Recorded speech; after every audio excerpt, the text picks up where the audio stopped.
सुनाती हूँ। एक बादशाह था, उसके पास एक बूढ़ा नौकर था जो जीवन भर उसके साथ था। एक बूढ़े नौकर से ऐसा प्रेम था उसका कि रात को भी वो बूढ़े नौकर उसके कमरे में ही सोता, उसके साथ यात्रा करता, युद्ध के मैदान में भी उसके साथ जाता, महलों में भी साथ रहता। बादशाह जब सम्राटों के घर मेहमान बनता तो वहाँ भी वो बूढ़ा नौकर उसके साथ जाता। एक दिन क्या हुआ, वो महाराज शिकार खेलने गए और जिस पेड़ के नीचे से गुजरे वहाँ एक फल लगा हुआ था। उन्होंने हाथ बढ़ा के वो फल तोड़ लिया और जैसे ही उसकी एक फाकी काटी तो उस बूढ़े नौकर ने कहा कि महाराज मुझे चाहिए।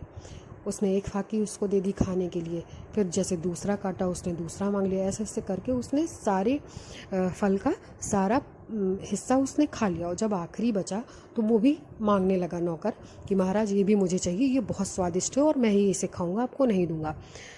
इतने में राजा बोला कि ऐसे थोड़ी होता है, अगर इतना स्वादिष्ट है तो एक और मैं भी तो खा के देखूं।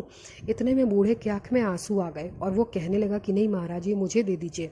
लेकिन ज़बरदस्ती उसके महाराज ने वो फल खा लिया। फिर उसका महाराज बोला कि अगर ये फल इतना कड़वा था, ये तो बिल्कुल स्वादिष्ट नहीं है, फिर भी तुम इसे इतने उत्साह के साथ कैसे खा गए? जहर जैसा फल कि इसमें कोई स्वाद नहीं है, फिर भी तुम खुशी खुशी खा गए। बूढ़े नौकर ने कहा, जिन हाथों से बहुत मीठे फल खाने को मिले हैं उससे एक कड़वे फल की शिकायत क्या करूं? नहीं नहीं, मैं इतना अकृतज्ञ नहीं हूँ महाराज कि एक कड़वे फल के लिए आपसे शिकायत करूं। फिर आपके हाथ से आता था वो भी जीभ ने कहा होगा कड़वा है, पर आत्मा ने नहीं कहा कि ये कड़वा है। लेकिन हम सब इतने अकृतज्ञ हैं कि जीवन में असीम आनंदों की वर्षा में उसका कोई बोध नहीं है, लेकिन जरा सी गड़बड़ हुई कि हम बोध से भर जाते हैं। ये पहला जीवन देखने का ये ढंग होता है कि जीवन में कुछ भी गड़बड़ हुआ हम तुरंत उस चीज़ का दोष भगवान को देने लगते हैं कि आपकी वजह से हमारे जीवन में इतनी कठिनाई आती है, आप पता नहीं कहाँ हैं, आप देखते ही नहीं हैं। हर चीज़ का दोष भगवान को देने लगते हैं।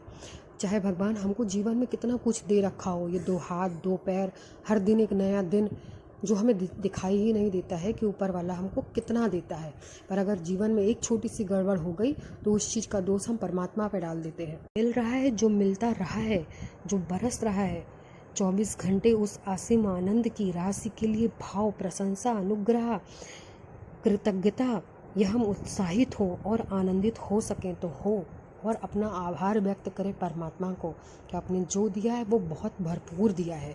हमें कोई शिकायत नहीं है आपसे।